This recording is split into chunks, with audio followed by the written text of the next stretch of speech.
So, how did American kids become such finicky eaters? Our Settle In podcast asked that question to author and historian Helen Zoe Veit, whose latest book is Picky: How American Children Became the Fussiest Eaters in History. Here now is an excerpt of that conversation. You go back to the 1800s, you say kids back then were eating like little omnivores, meaning they ate everything: rabbit and codfish cakes, deer liver, vinegary pickles. Why were they doing that? What was it about the time and the food that had them eating that way? Yeah, I came to see the 19th century as this crucially important time. It's really the last moment in America where childhood pickiness didn't even exist as a concept. They were playing outside more. They were doing physical chores. Most Americans lived on farms at the time, so farm children were just involved in the work of the home. They often walked to school, and at the same time, they weren't snacking much. So they weren't, there just wasn't much edible food between meals. So children would typically come to meals hungry, sometimes really hungry. You know, they hadn't eaten since lunch a lot of the time. Another thing that changed in the 20th century too was milk drinking. So starting in the early 1900s, nutritionists started saying milk is the essential food of childhood. Kids have to have milk to grow. And by the way, they hadn't actually been drinking that much milk in the 19th century because unless you lived on a dairy farm, there wasn't refrigeration. It was hard to get fresh, unspoiled, uncontaminated milk. So milk drinking hadn't been that common in the 19th century, but it explodes in the 20th century. The recommendation is that kids as young as 2 years old drink a quart of milk. That's 4 cups of creamy whole milk a day. And it really tamped down appetites for meals. So kids, would come to meals. They weren't exercising as much. They were snacking more. They were drinking large amounts of milk. And it really affected their ability to learn to like new foods.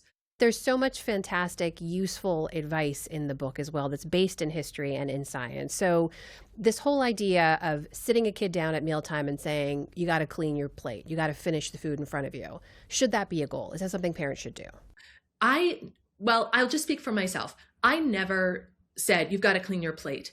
But the idea that you should never tell a child to eat or that children should always decide the quantity, that's not a long historical idea. I think parents often have a better idea than children of what an appropriate amount is.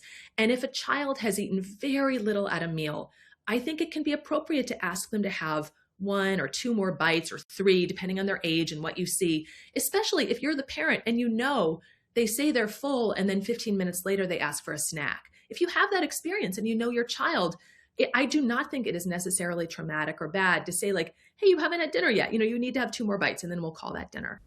Okay. If a kid doesn't want what's on offer at the table, should you offer them something else? I am more radical than most people today on this. There are many pediatricians who say, no, but you can offer them fruit. I stuck with the historical method, 300,000 years of human history. And I didn't offer them any alternatives. But again, my children never once went hungry. I would always offer them the same food warmed up if they got hungry later. It always worked with my kids. Okay, is it ever okay to offer a reward for trying a new food or eating less popular food? Like, hey, if you finish your spinach, you can have a cookie. Mm-hmm. Is that okay? Psychologists in the 1940s and 50s said, no, don't ever reward your kid. They'll associate desserts with love and rewards. That they just made that up. There was literally no evidence. There were no comparative studies. Europeans and Americans have been having desserts after dinner for centuries with good outcomes. So to say, you can't have dessert until you finished your dinner, or if you finish your dinner, if you have 2 more bites, whatever you as a parent decide, you can have a snack afterwards, or you can have a gold star or a sticker.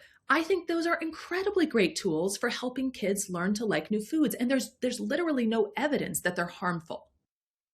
And you can check out that full episode of Settle In on our YouTube channel or wherever you get your podcasts. Support journalism you trust. Support PBS News. Donate now, or even better, start a monthly contribution today.